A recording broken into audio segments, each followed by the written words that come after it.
Hello everybody, this is Yakov Fein with Farata Systems. Today is the third lesson of our training, Java programming, Intro to Java programming. In this unit, we'll talk about bits and pieces from the language. Usually, books or training classes starts with small elements, with syntax element or constructions of the programming language being taught, but I prefer start with main concept with object-oriented programming in Java. So this is what we did last time. We will go back to that, but for now, just selected bits that you need to know to be efficient in Java. Or actually, these are basic things that every language has. Arrays, loops. We'll cover packages, access levels, and the command line arguments in this subject.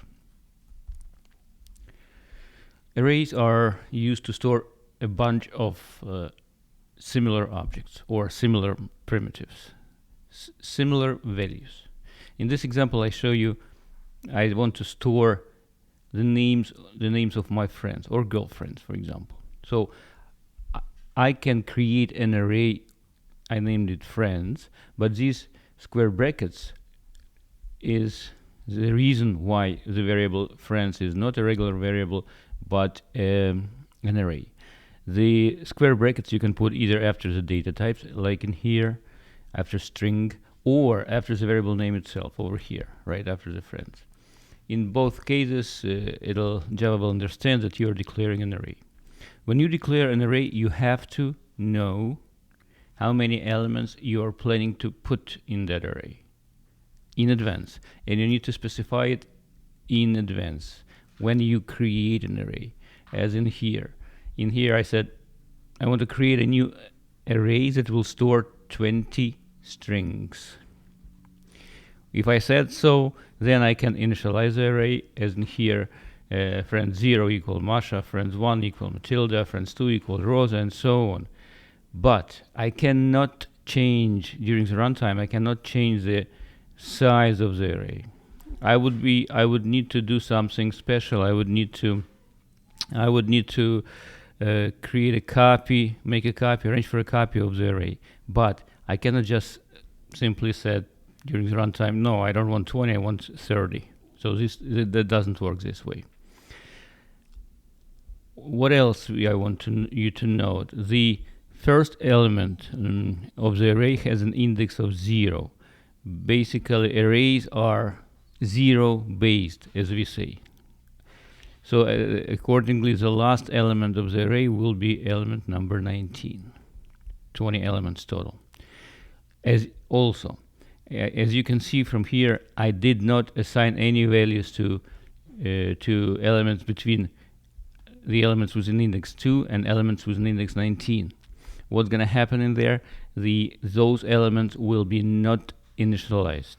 They will have the value of null. Null basically means nothing, no value at all. Another way of initializing array is by declaring and initializing it at the same time. In the middle section of this slide, you can see that I declare this array, and immediately I assign the value in curly braces. You can assign the values to this array. So I assigned 4 values in this case, which implicitly define the size. The rules are still the same. You can change it afterward, but you didn't specify it explicitly. But just by the fact that we assigned 4 values, Java knows that this array is a size 4. You can say that it's not that great. How come I cannot change when I need to?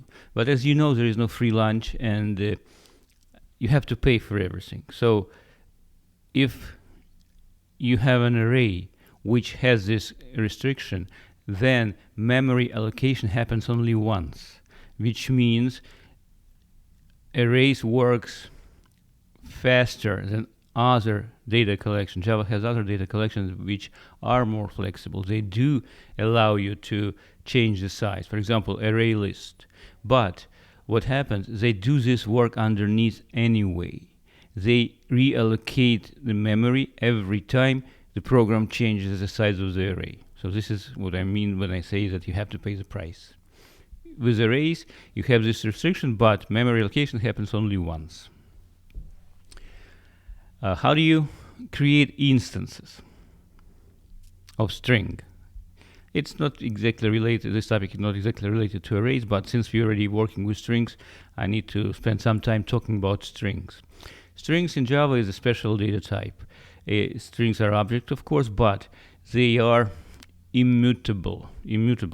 They are not being even if you think you're changing a string by concatenating a string from two or more pieces, or you're replacing the value of a string, technically the original string remains the same. It never changes. Java maintains so-called pool of strings, and this pool of strings would keep every value of a string. Even say, for example, if you created a value of a string like in here, name Oksana, and then you decided to attach the last name to the same variable, mygf mygf plus Smith, Oksana Smith. Then you're going to have a situation when you have two strings in memory, in Java's memory, in string pool, as we say. You will have one string with the name Oksana, the other string with the name Oksana, with a value, Oksana Smith. You can create strings in different ways. One of the ways is by just using a string literal as the last line of this slide. String mygf is equal Oksana. Or you can use the operator new as you use with any other object. New string, and then you specify the value to the constructor of the string class. Later on in the homework, I'm going to give you a quiz, and you will need to think about what difference would it make if you initialize the string with the literal or using the new notation. Arrays in Java could be one-dimensional as in previous example, or multidimensional. As in this example, I want to create an array that has 2 dimensions. So to specify that, I specify 2 empty square brackets. For example, I want to store, for each person, I want to store the name and the phone number. So I still have 20 elements for the friends, but each of them now will have, in the second dimension, it'll have the name and the phone number. As you can see in here, you initialize them by specifying indexes for each dimension. Friends 0, 0 is equal, like in this case, Masha. Friends 0, 1 is equal this phone number. Again, the next element, first dimension, changed, right? Friends 1, 0 is equal Matilda. Friends 1, 1 is equal phone number, and so on. There's no restriction on how many dimensions you can create an array. Of course, use your common sense, and to be honest with you, in Java there are better way of dealing with situation like this, with storing multiple properties of the same object or the same class, like in this case friend. I would create an object with several properties, like with 2 in this case, name and phone number, and I would be storing these objects, instances of those objects in the array. But as an illustration for multidimensional arrays, it works. This slide works.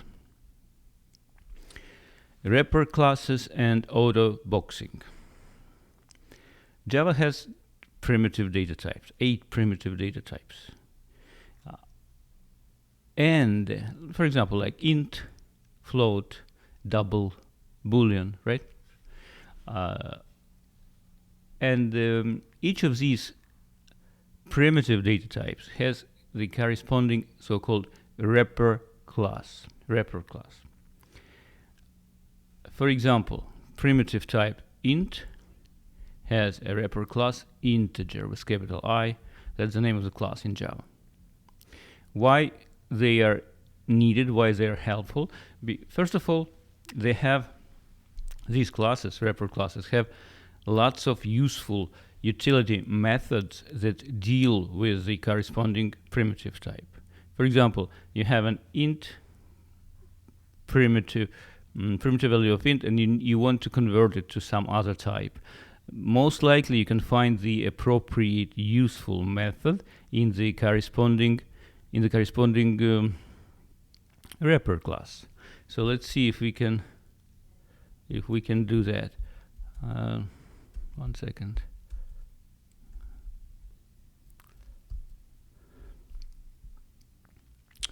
Let's see if we can do that.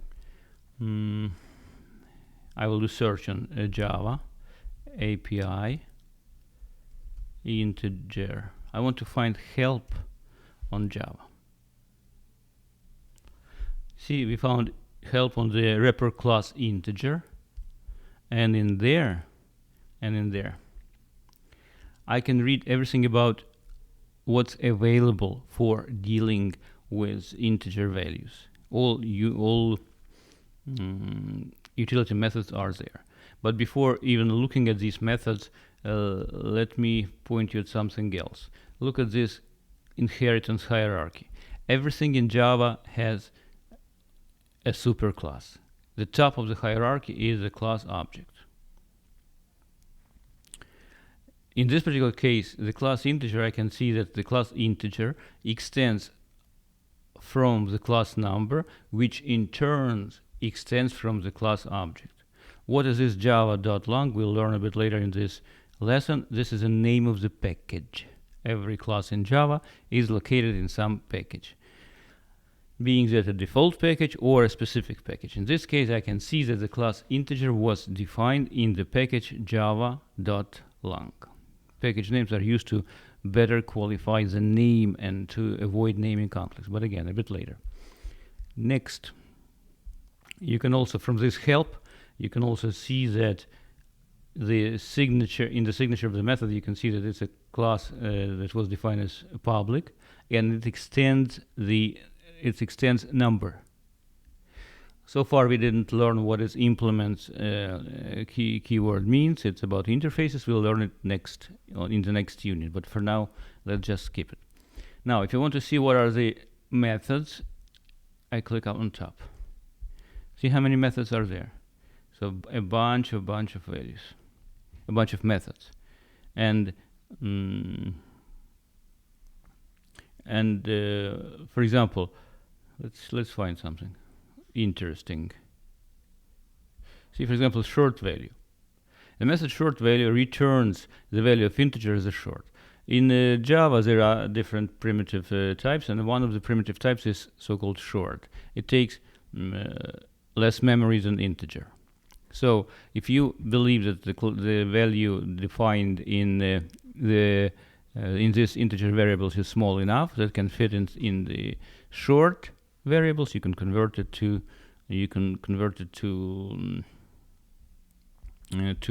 short. Or let's look at this one, parse int. So it can take a string, and if you know that this string contains digits only, then that can fit into integer. You can convert the value of this string into the primitive int.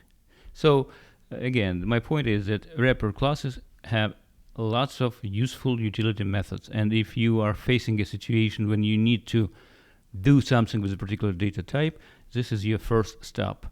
Find the appropriate wrapper class and see if you have a solution there. What else? The other situation when the wrapper classes are useful is when you deal with collections. In some cases, a collection allows you to store only objects in there. So you cannot store primitives in the collection. For example, here's a collection called array list. Remember I told you arrays are not flexible. You have to specify the size in advance. On the other hand, array list is flexible. It allows you to add elements as you need them to this collection. But array list doesn't allow you to store primitives. So what you can do you can wrap them in using a special using the corresponding wrapper class. For example, you want to add a primitive value of 6 as an integer to the collection, to the array list my lottery numbers. There is a method add in the array list, and you can do that, but the method add requires you to specify an object. So on the fly, we create a new instance of the integer class, of the wrapper class, and we wrap this 6 inside. Similarly, we wrap the value of 15 and add another value to the my lottery number collection. And let's look at this line. My lottery number at 6. In this case, I don't wrap the value of 6 into the wrapper class, and you can say, how come? You just say that you have to. Yes, and Java helps you with that. There is a feature in Java called auto boxing. When Java will see something like this, it'll automatically create an instance of a wrapper class, and technically in this my lottery number, after this line, it'll be storing an integer instance of an integer wrapper class, which will hold the value of 6 inside. Accordingly, if you want to extract a value from the collection of objects, if you will specify something like this, my lottery number dot get 23, get element from the array list with an index of 23, whatever is sitting in that place. And on the left hand side, as you can see, I put primitive int lucky number. How come? Again, you were storing instances of the object in that collection. How come you are getting primitive? Again, the same story. There is auto-boxing and there is unboxing. Unboxing works in this way, which means that Java automatically will take the instance of an object, extract the primitive from there, and return it to you as a primitive. In this particular case.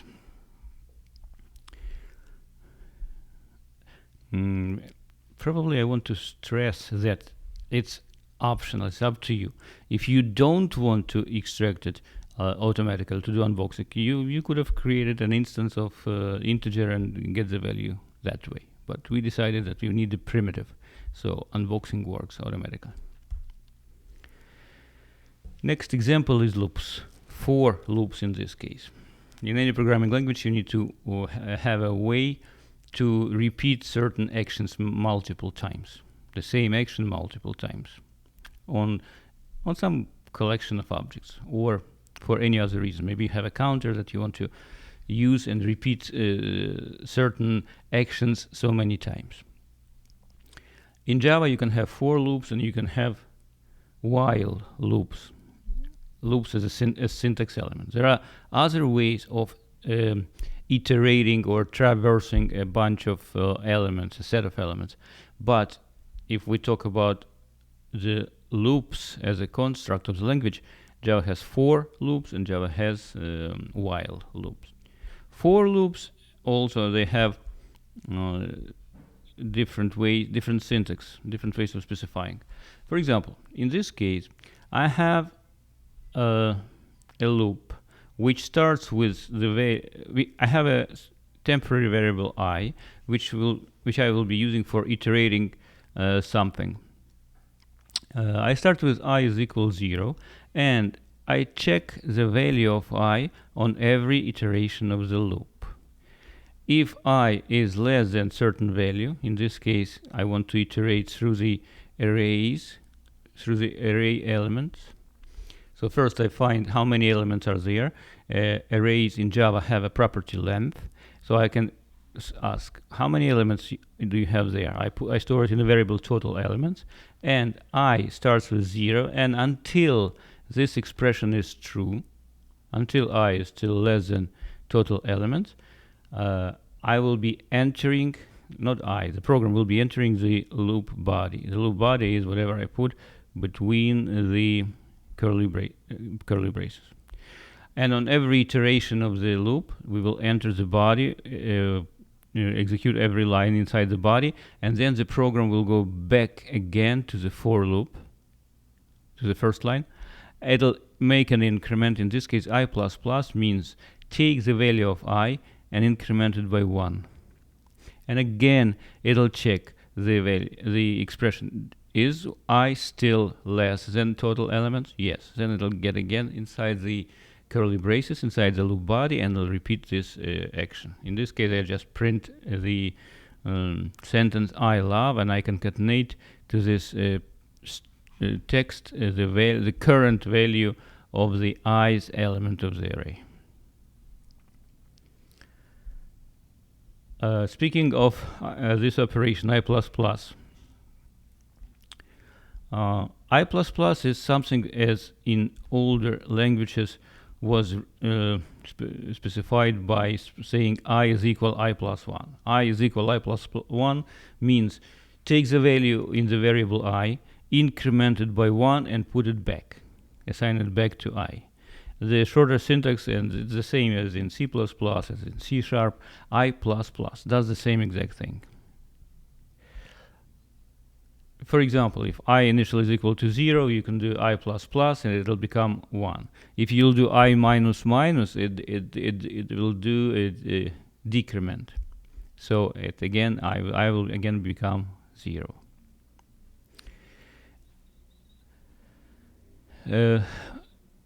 I also want to tell you something, and this something will be your little research after this lesson, whenever you want to do this. You can write in Java these ++ increment after the name of the variable or before. There is postfix increment and prefix increment. I want you to find the difference on your own. Do your little research and see why and when it can make a difference if you put the pluses after the variable name or before.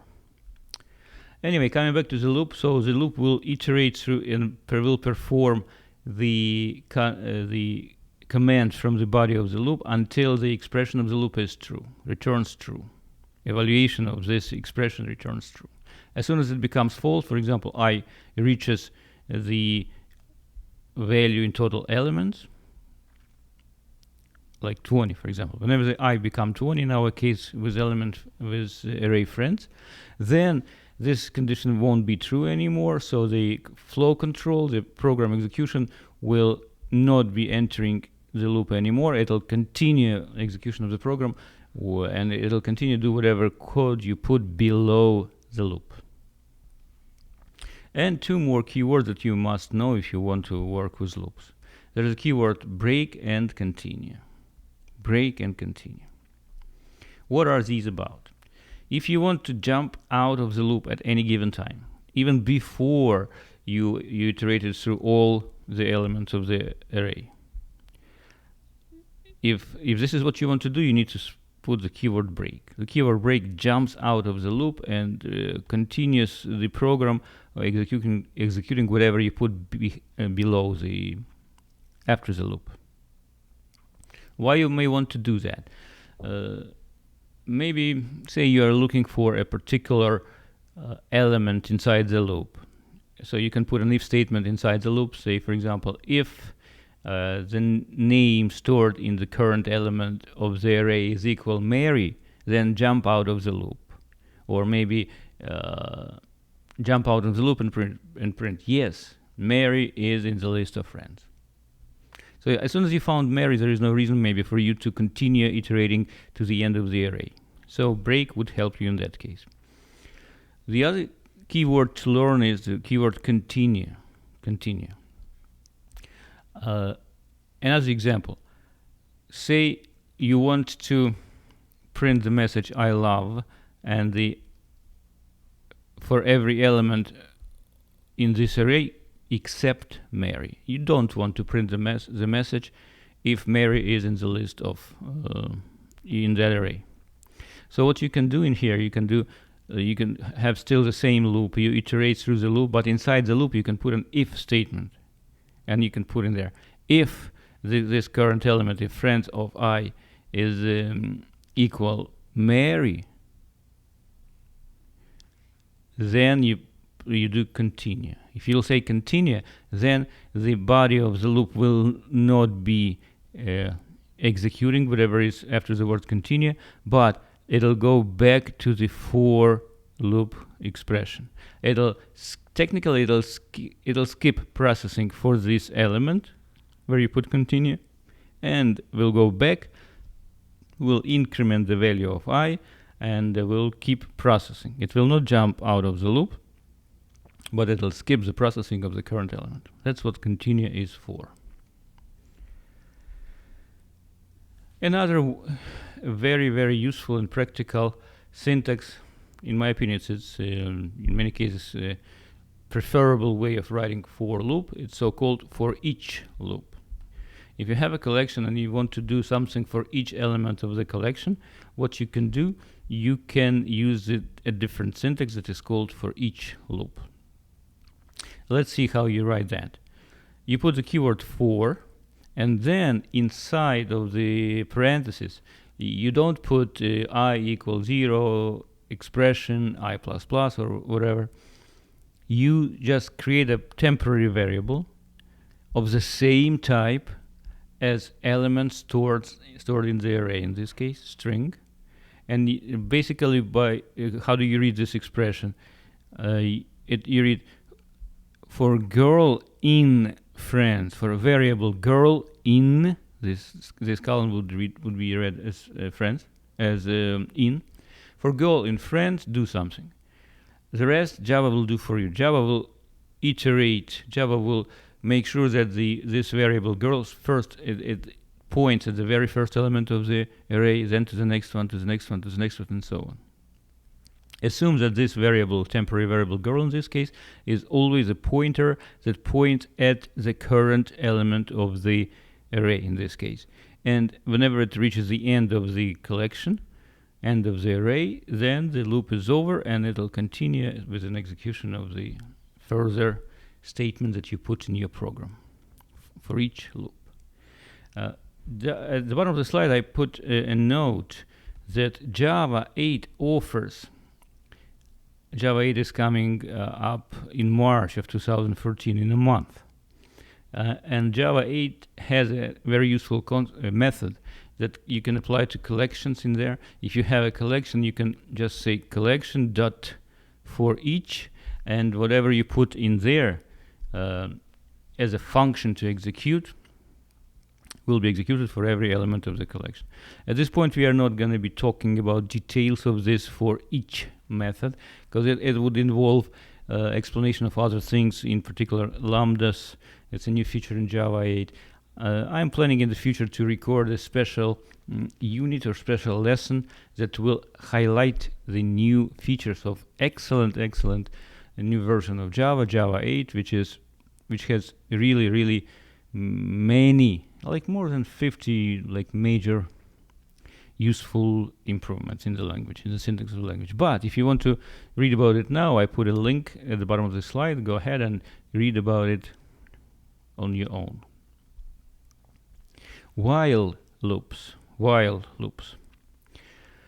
loops is a different syntax for writing, for repeating some action multiple times. Let's see. You write a keyword while.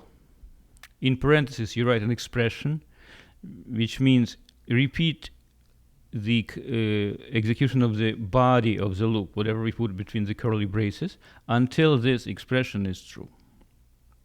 So in the curly braces, you will write some code to do something, and then obviously you need to make sure that that expression is changing. Otherwise, you will get an infinite loop. If for example, you will forget to put I++, total elements is 0, I is equal 0 in the beginning, 0 is less than total elements. If I will forget to modify, to increment the value of I, this loop will never end, and we call this situation an infinite loop. The other syntax of the while loop is so-called do while. You start the loop body with the keyword do, and then a pair of curly braces. Whatever is in between curly braces is the loop body, and at the end, after the curly braces, you put the expression on which to end the loop. So you can read this on green. You can read this loop: do something while I is less than total elements. What's the difference between the left loop, which is in the blue background, and the right loop? The difference is that if you write do while loop, the content, the body loop will be, the content of the loop body will be executed at least once. No matter what, you always will be entering inside the loop. Then after the first execution, you will be checking the condition. Maybe it's time to exit the loop, maybe not. On the left hand side though, there could be a case that you will not even enter the loop body if this expression is never true. Again, so do while loops are guaranteed to be executed at least once. And now let's do a quick walkthrough. I will do most of it in front of you. Here's the while loop. It's a class. While loop demo, I called it, right? So I initialize the array, declared initialize the array, and then I write a loop for every element in the array. I want to print I love the current name, right? But I don't want to print empty elements. See, I initialize element 0, 1, 2, and then nothing until 18 and 19. So in between there will be an empty element. I don't want to print anything. I don't want to print I love null. So what I do inside the loop, I will compare. If the current element of the array friends is equal to null, please note, I put double equal sign. Don't confuse it with equal. Double equal means I am comparing. I am not assigning null, which would be the case if I would have written single equal sign. I am comparing the element I with null. If it's null, I just increment the variable I, and I write continue. Continue means go back. Don't execute whatever is underneath.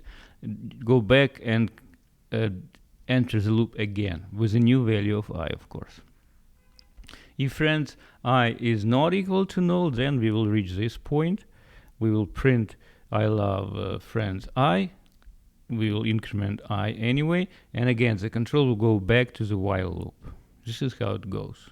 And at the very end of the program I print the iteration is over. Let's go to Eclipse. I already prepared this example for you. I typed it in Eclipse. Here's the code, exactly the same as on the slide, and let me run it. Right click, run as Java application. See at the bottom, I love Masha, Matilda, Rosa, Hillary, and so on. It print only those elements which were not null. Which were not null. Let me show it to you in the debugger.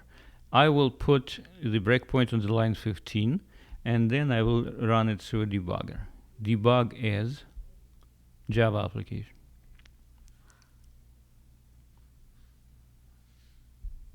Java application. So we are standing on line number 15 over here, the debugger. Step over. See, it didn't enter the if condition. Why? Because the current element I is 0 and friends of I was not null. See? There's a bunch of nulls in there. By the way, if you want, you can add a watch expression, so called. For example, where is that? I want to window show view expressions. It's a debugger thing. I want to have this view open expression, and I want to add a new expression. For example, I want to see the value friends of 0. See, it shows me what's in there. Of course, you can see it this way. But if you want to watch certain values in the debugger, you can create expression for them. Not only the values, but you can even put expression over here if you're interested in the certain ones. So now I hit resume, and this resume will continue until it'll hit the breakpoint again on line 15. again, and again, and again, right? So let's see what's in there. Sorry, let's look at the friends elements. Let's look at the friends elements. 0, 1, 2, Rosa. After Rosa, we don't have values for some time. So I is equal, what is the current value of I? I is equal 4. Let's do step over. Check this out. We ran into first null. So we entered the loop. We increment the value of I by 1. We are on continue, line 18. Now it's going to go back to line 13. Return back. See that? That's how continue works. Again, we have another null, continue, and so on. Let me remove the breakpoint from here, and I will resume the execution now. I didn't remove the breakpoint. Right click, toggle breakpoint, remove it, and continue all the way. See, it finished the same way as it did before. I just illustrated these nulls and how you can run it in debugger and expressions view, as you remember. Let's go back to the Java perspective. Basically, we covered everything here, right? Let me do this. I will comment out this block that checks for null. See this? Now it's commented out, and I saved it. If I will run this program now, it'll print me the whole bunch of I love null as well. It will be printing everything regardless of the value, right? Look at this. Okay, so you got my message. You got my message. Do the same thing at home, of course, and this step number 3 I didn't do.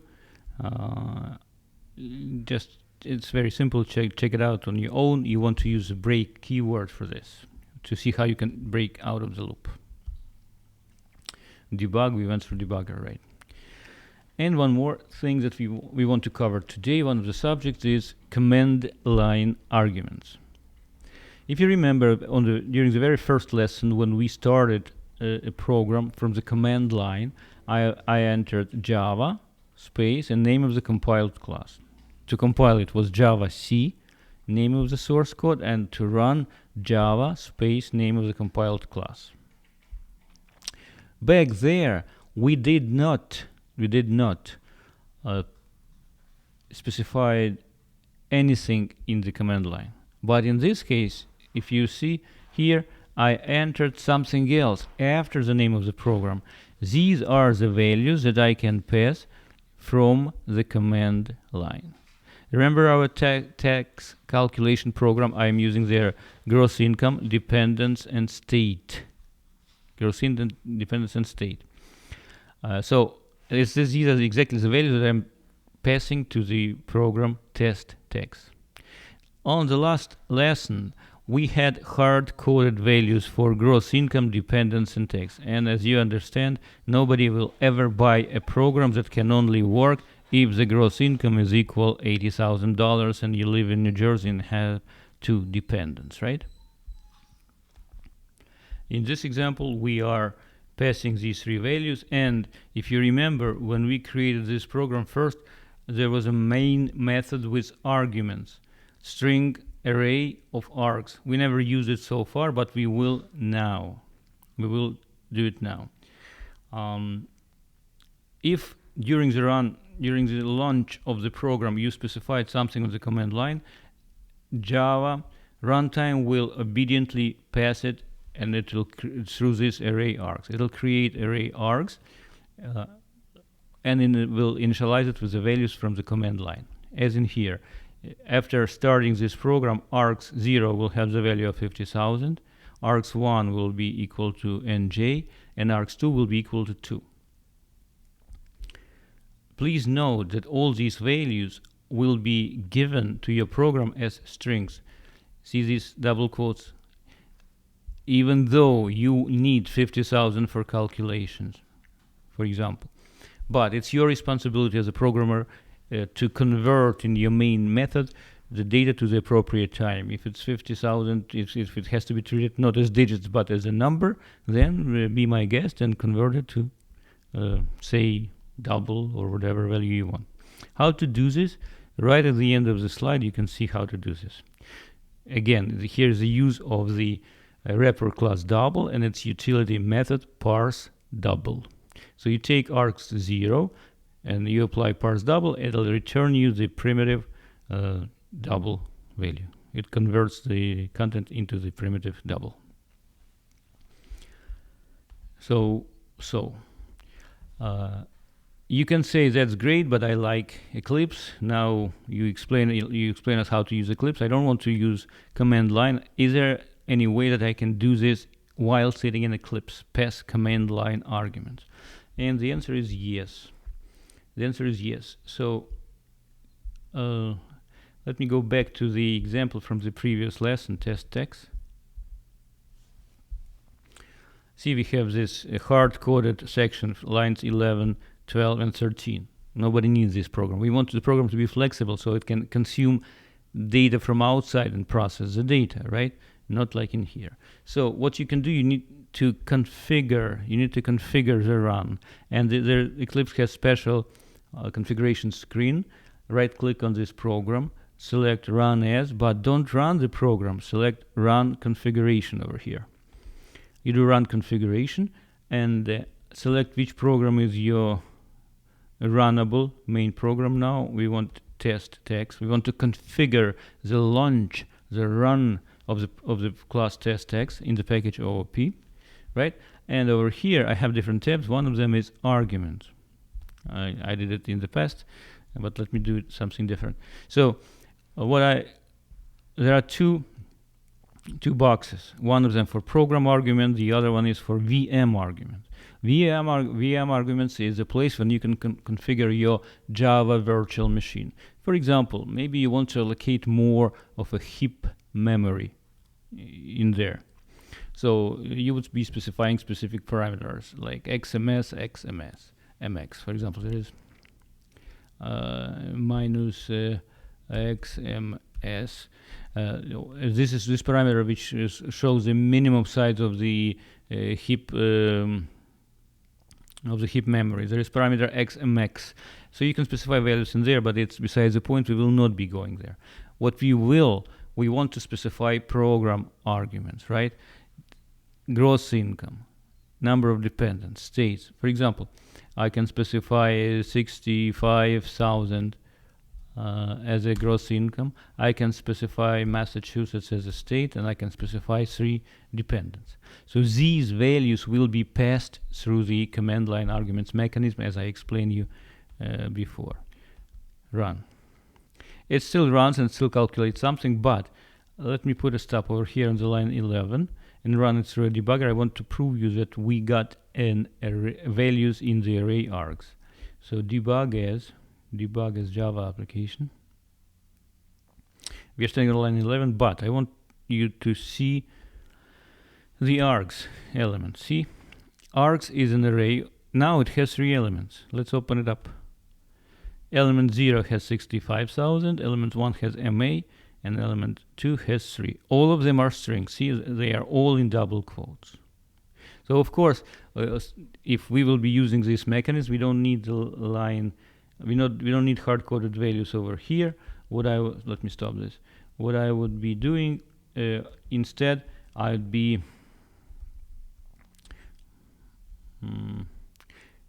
let's do double G income, for example. Actually, no.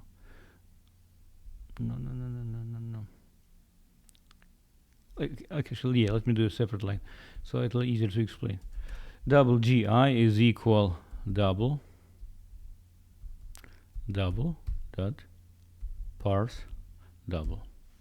And see, it tells me, give me a string and I will convert it into something. So I will be giving you a string args0. This is where I entered my $65,000. Remember that? Look at this. Let me put a stop over here. actually save. I'll go back to the Java perspective. In here, the value of the variable is not used. That's okay. Right click, toggle breakpoint. Did I put it there? I did. Let me see. Yes, it has line breakpoint. All right, so let me run it. Right click through debugger. Debug as Java application. See, now it's standing on the line double GI. GI so far is not there. Let me add it to the expression. Actually, we will see it over here in a minute. args0 is 65 as a string. Let me do step over here. The variable GI is 65. Now it says decimal. So now I could have assigned it to the gross income inside the object 80, inside the object T. I didn't do it, but I could. My point is that you can work with these strings and you need to convert them into the proper values, proper data types. Next, packages. Next topic.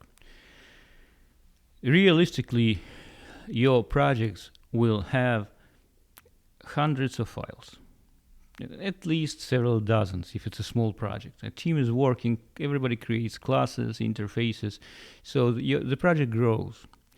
And if you have 200-300 of classes, do you want to store all of them in the same directory? Probably not. First of all, you want to organize them better by splitting into different subdirectories. Maybe you want to have a subdirectory where you keep all the files that are responsible for the user interface, UI files.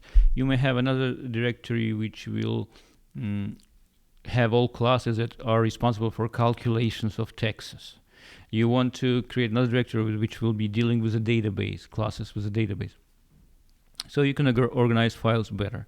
Besides that, we live in the world when people are reusing somebody else's code. So say you are creating a library to calculate taxes and you sell it to different accounting houses which are incorporating it in their software. So they have a software they bought from you, the library to calculate taxes for the state, for example, or maybe for the country. And now you need to integrate their code into your code. Is there a chance that there will be some clash between their class names and your class names? Maybe you have a class name tax, and they have a class name tax. Which one to use? How to distinguish them? To do that, you will be using packages, of course. You want to make sure that fully qualified name of your class text is different from fully qualified name of their class text, of that firm that gave you the software. So we want to make sure that our classes are unique. How to ensure something like this? Is there a way to find something unique in this world? Yes, there is. The smart decision was made at some point to use a so-called reverse DNS notation. What is DNS? A domain naming service. Each of you is using it every day whenever you are online. When you specify www.cnn.com, you go to cnn.com. And there's only one main web server that receives that request from around the world. First of all, the company CNN purchased the notation, purchased the name cnn.com, domain name, right? And then all internet service providers around the world, they have their databases synchronized with the valid names, domain names, mapped to valid IP addresses, valid servers, unique servers. So CNN.com, you can say it's a unique name, right? So, or you work for a company called Acme. There is a website called acme.com. If you will reverse this name, you will get com.acme. So if we will be using prefixes com.acme in front of every our class that we create in the application, then we are guaranteed that only this company will have names with such prefix. Of course, CNN.com would be developers in there would be starting their class names with com.cnn.something else. So reverse DNS gives us unique prefixes. And for example, if you are working in a company Acme and they have a website called acme.com, then you you can create a package named com.acme and then something more specific. Maybe we work in the accounting department over there. So you can create a package com.acme.accounting. If you wanted to split further down, you would be creating com.acme.accounting.ui directory for storing UI classes for the accounting application, or com.acme.accounting.calc engine or text engine, another directory, and so on. If you create a package, if you define a package is a command, it's a keyword package in Java. You must have this keyword on the very top of your Java code. You cannot put anything above the line package besides the comments, except the comments actually. So if you specify that package is so and so, then accordingly on your disk you have to have a corresponding directory structure. You have to have a directory com with subdirectory acme and with subdirectory accounting. So the class text in this example will be sitting inside the subdirectory accounting. Now we have a situation, say your main class, the starting program, which is test text, is sitting at the root of your application in the src directory, if we talk about Eclipse, but your text class is sitting deep down inside the subdirectory com acme accounting. So how the tax program knows where to find that guy, the tax class? You can do it in a couple of ways. The most popular way, you specify the import statement. Above your class test tax, you specify an import statement for all classes that your program may be using. As in this example, import com.acme.accounting.tax. When you do that, and if you will start using inside the program test tax something like this, your program test tax will know where to find the definition of the class tax. Why? Because this import statement, it means if you cannot find it in the current directory, go and check it out over there inside the com acme accounting. The other choice would be to specify fully qualified name all the time. So again, say we are sitting inside the test text program and we want to use text class, which is sitting in a different directory. So I could have specified like this: com.acme.accounting.text. It's a type, and this is a type of the variable t, and again then new com.acme.accounting.text.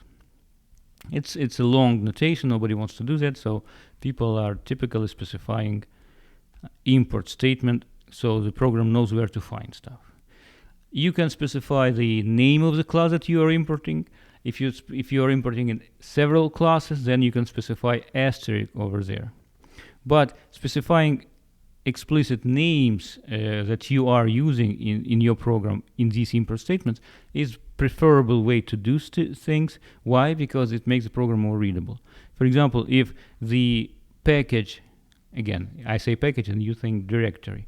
If the package accounting has 25 classes, and if you will put star over here instead of tax, then the programmer who will be reading your program will think, what this guy is importing from that package? There's 25 classes over there. It still will work, but it's preferable to specifically put a line for each class that you are importing.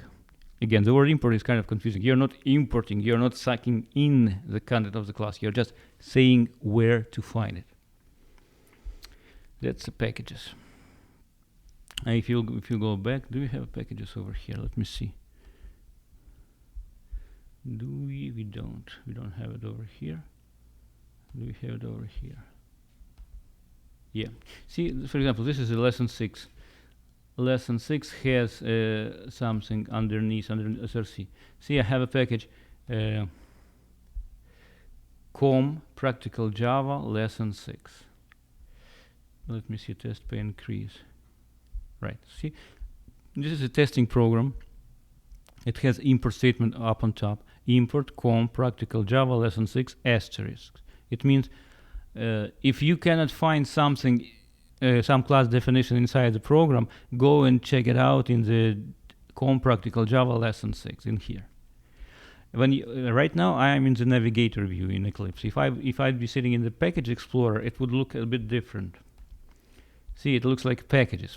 It shows you like a Java view on things, because Java knows packages, and it shows you the name of the package in one line, right? But if you will open up navigator view, how to do this? Window, show view, navigator, if I wouldn't have it opened. If you open it as a navigator, then it'll show you a different view at the same thing, but it would show you from the file system perspective. You see that the package has corresponding directories and subdirectories. Okie dokie. As a matter of fact, if I will open any class over here, say constructor, right? Now check this out, up on top. You see that we are sitting in this workspace, Java Training Fab, and the directory is in is SRC. Lesson 6 is a project, right? SRC com Practical Java Lesson 6, and the file is there. You can also see the exact location within the project up on top.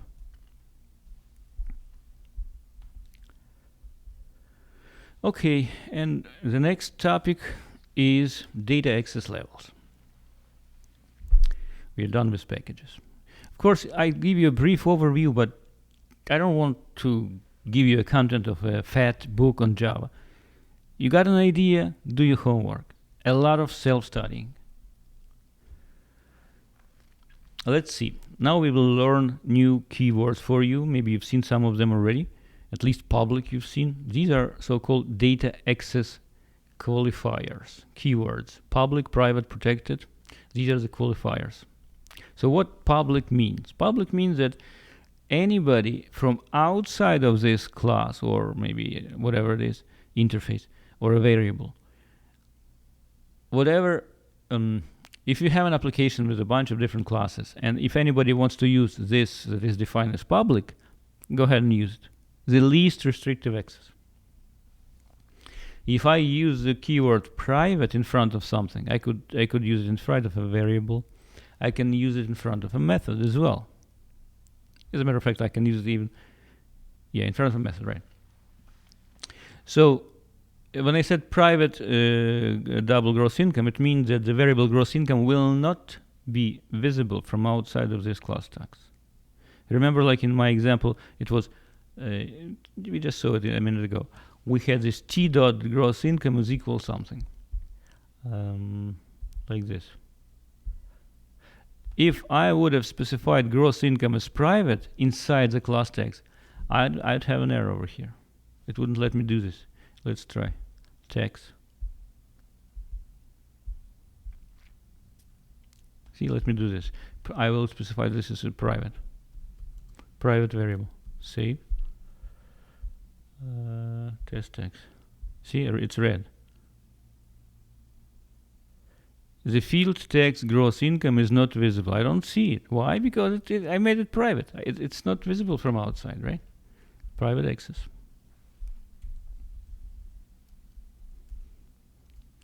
If you will specify something as protected, it means that this, in my example, it's a variable state, will be available and visible from anything from within this class tags, of course, plus from any descendant, from any subclass of this class. So this is what protected means. Protected is less restrictive as private. To be honest with you, I don't like protected. I've been blogging about it many years ago. I think it's useless. It just makes the life of programmers more difficult. And I am happy to report that the new programming language from Google, which I like, it is called Dart. This language does not even include such qualifier as protected. I'm very happy. But if you're going to be going through a technical interview, looking for a job, please do not start this conversation, because most of the people believe that protected does your body good. And one more thing, if you will not put any of these qualifiers, such as private, protected, or public, then default access is so-called package access level. Again, there is no keyword package for this for data access in Java. But the meaning of it is simple. If you did not specify the access level, then it'll have package access level, which means that every other class that is sitting in the same package, again, think directory, will have access to these variables, maybe methods that do not have explicit access level there. It's called package access level.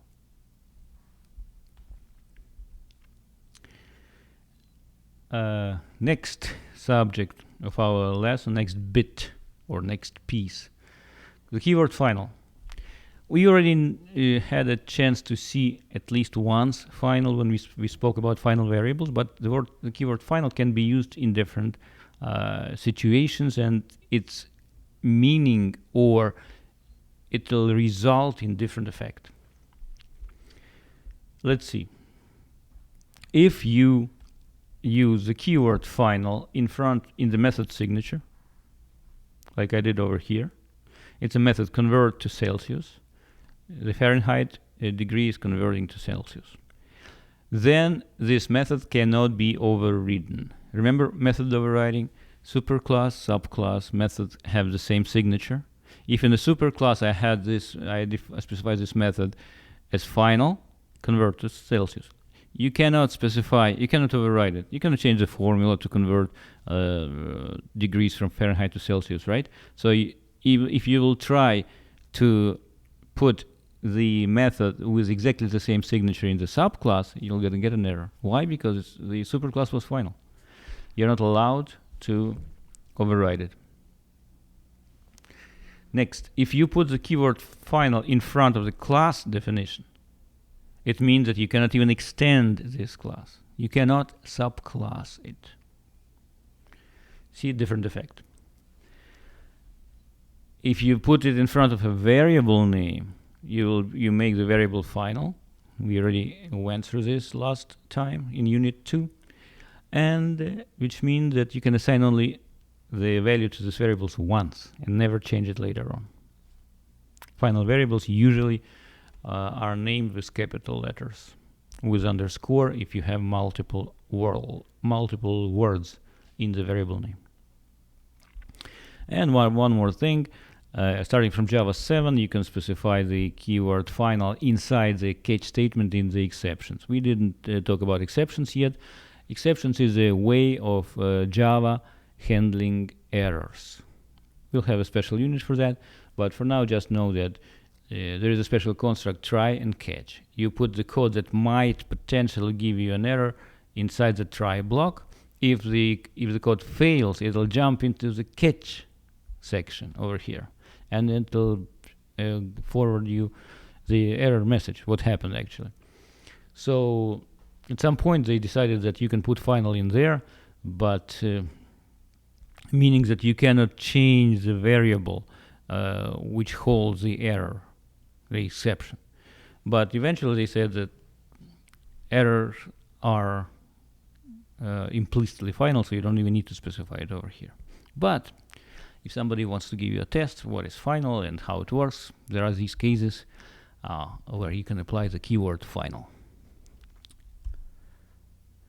So basically we are about to be done with the lesson. I covered all the subjects I was planning to. I just want to tell you, for those people who subscribed, who registered for the consultation, for the extra session, so I'm checking the homeworks of those people. From now on, I'm not going to be taking your homeworks as attached zip files to the email. I want you to do it professionally. I want you to create establish your presence online. And there is a public version control, public repository for all the open sources. It's not the only one, but one of the popular one is called GitHub. Over here, I put it GitHub. And the GitHub is a place where you can upload your open source projects. Not necessarily open source, but if you want to do it for free, then the code should be available for everybody in the world.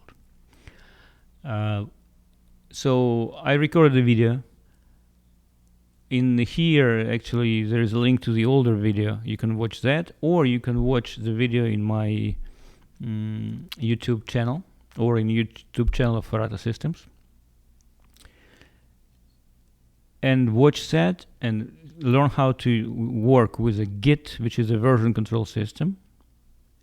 And GitHub is a repository, is a hosting place for your source code. Many people around the world use it. In some cases, when you look for a job, they ask you to specify, to say in there, what's the URL of your GitHub repository? Do you have anything in there, maybe?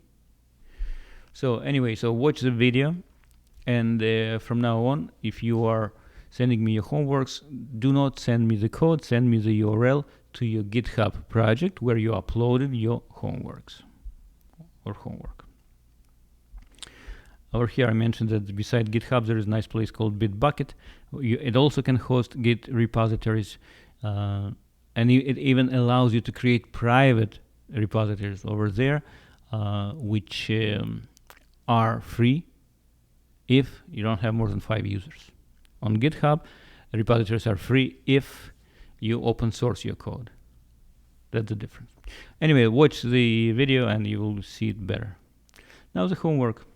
Study lessons 5 and 6 from the textbook, do the assignments, do your little research and find the difference between ++i and i++, prefix and postfix increment. Read about what is immutable in case of strings in Java. Now compare these two different if statement. This if girlfriend is equal Masha, if you assign it as a literal, or compare these two variables, gfriend1 and gfriend2. What's the difference? Why it's not the same? Think about it, do your research, enter this, create a little program in Eclipse and run it and learn and study. Read about the loops and create a hello world program, or maybe use your text program and try to pass the values through the command line arguments. All right. Actually, you know what? Lesson 6. I don't think you need lesson 6, to be honest with you. I don't remember. I have the book with me, but if it's about 6, if lesson 6 is about casting and interfaces, that part you don't need to do this. Lesson 5 definitely. And I give you a whole bunch of articles to read, the additional materials, articles that I read and I like them and I think they are useful for you. That's about it. Thank you very much. It was lesson number 3, unit 3, from my training, Introduction to Java. For more trainings, you can visit faratasystems.com, and we have our training channel. Besides this training, you can find other presentation over there as well. Thank you very much. It was Yakov Vein.